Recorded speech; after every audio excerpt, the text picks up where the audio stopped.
Welcome back to Napoleonic Stacking. I'm the Napoleonic Stacker, and in this video, we're going to discuss how much physical silver should you own.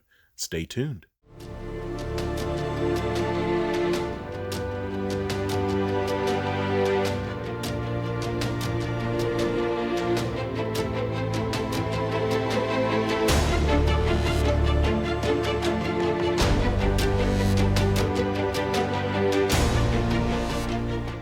First of all, a little disclaimer. I'm not a financial advisor. This video is for entertainment purposes only.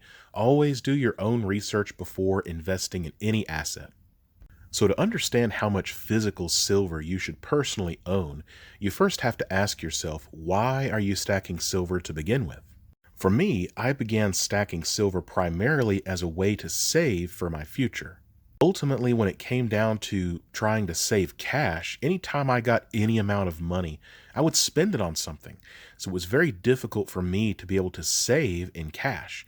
And with the physical silver, I came to find out that after it's in your possession, after you hold it, there are extra steps it takes in order to be able to liquidate your assets. So it does make it a little bit more difficult to spend versus the liquidity of cash.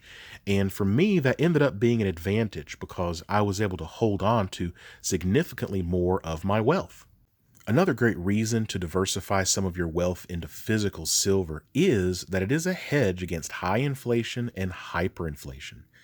Now, that's not always the case. You can look at specific points in time where silver's not been a great hedge, other times when it has been, but overall, in the long run, your silver is going to go up. And that's certainly more than you can say about the US dollar that's losing between 7 and 15% of its purchasing power every year.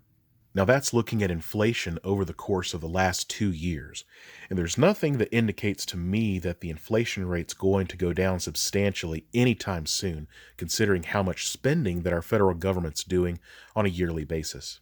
Now something important that stacking silver has taught me is discipline, financial discipline.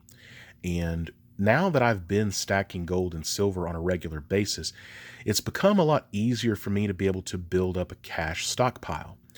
And I would recommend before anyone sets a goal for silver stacking and starts getting into it, that they first of all have protection through the form of an emergency fund, a cash emergency fund. And depending on your risk tolerance, that could be anywhere between 3 to 6 months worth of your living expenses before you have to fall back on silver. And that's just basically to protect you so that you're not going to be having to dip into your precious metals at a time when the market may not be great to sell. Additionally, you want to look at your finances after all of your bills are paid. How much extra money do you have left over? So your disposable income. And then out of that, how much do you want to put into precious metals? It's a good idea from my experience to dollar cost average. Basically, you're buying a little bit every month or you're buying a little bit every week over the course of years. And ultimately, it keeps you from buying at the highs and it keeps you from buying at the lows sometimes too, but ultimately it all evens out. I don't look at silver as an investment. However, it does have the potential to have bull runs. We've seen several of those throughout history, but I look at silver primarily as an insurance policy. So ultimately, you've got to look at your risk tolerance. With silver, it's a relatively stable asset that's going to appreciate over the long run. And that's a key phrase, over the long run, because if you're buying silver to get rich quick, it's not going to work out for you. Trust me. So once you've got a good emergency fund built up and you've decided to diversify in silver, how much do you need? Again, it comes back to your risk tolerance. How much physical silver insurance do you need in order to achieve your goals? And everyone's financial situation's different. You may be in a situation where you can only pick up 1 ounce of silver every week or every 2 weeks. And other people out there might be able to pick up a 100-ounce bar every week, and that's not a problem for them, financially speaking. But ultimately, there's no wrong way to stack silver if you've determined that it's something that's going to benefit you. And based on your financial situation, I would set specific goals, both short-term and mid-term.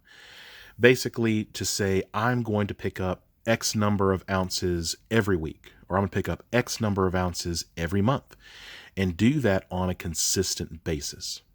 And then have a midterm goal. So when you get to that particular goal that you've set for yourself, pause and take a step back and ask yourself, is this enough silver for my portfolio? Do I feel comfortable with X number of ounces? And if that answer is no, then you can set a new goal and continue stacking. So one thing that I've struggled with is diversifying outside of precious metals. Now, I do have a 401k match at work, which I do contribute to, but ultimately, I don't necessarily trust the financial system at large. And as a result, it has cost me potential profits if I had put money into, say, the stock market or cryptocurrencies within the last 2 years in particular. And at this point, where my goal setting is, I feel like I'm comfortable enough with how much silver that I have to where I can begin diversifying a little more this year. And that's going to be different for each of us. But I do highly recommend diversifying in other assets besides gold and silver. This should definitely, in my opinion, be part of your financial strategy. But by all means, don't put all of your eggs into silver. So to attach a number to how many physical ounces of silver you should have, I would say 200 ounces is a good midterm and even long-term goal for some people. What you see here is exactly 200 troy ounces of silver. I believe 200 ounces is a tangible goal for most people, and I would say most individuals could probably get to 200 ounces if they stack consistently anywhere between a year to 5 years. And again, based on your financial situation, that number may be different. I believe 200 physical ounces of silver is a good insurance policy, and it's also good whenever the price of silver goes up. Say we do have one of those bull runs, you'll have some metal that you'll be able to capitalize on that and take some profits. And say you never end up needing this for an emergency or for retirement purposes. You can pass this along to your family where they can take advantage of the generational wealth that you've built through precious metals. I hope that you enjoyed this video and that I was able to help you in your stacking journey. I do have to give a shout out to another overtaxed taxpayer who helped me to get started in my journey. Link to his channel in the description below. But if you enjoyed this video, please give me a like, share with your friends, comment in the comment section, and subscribe if you haven't already. It certainly helps me to get this content out to more people who would also enjoy it. Thanks again, and until next time, Napoleonic Stacker, signing out.